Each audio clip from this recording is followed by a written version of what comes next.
most frequently asked questions that I get is, what's wrong with me? Is it my fault? Is it his fault? Sometimes the answer is very clear. Sometimes we do one of our tests and we find a major issue. Okay? Sometimes the answer is not so clear.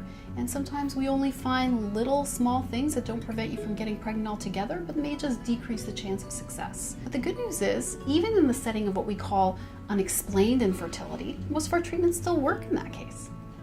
Some people ask me, how long is this process going to take? That's a tough question to answer because it really depends on your medical conditions and your goals, what exactly you want to do and how aggressive you want to be with treatment. Usually, after we take about a month or less to do a complete workup, we can usually start you on some type of treatment the following month. Another question that I get, especially when we're talking about IVF, is how much pain am I going to be in after this procedure?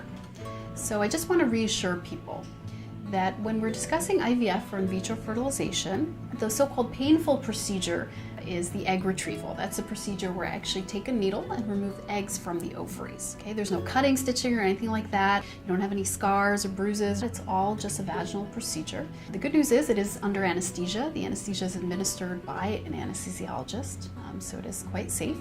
And most people wake up relatively comfortable afterwards, maybe some cramping. Okay, we help to control that cramping sensation, but most people go back to work the next day.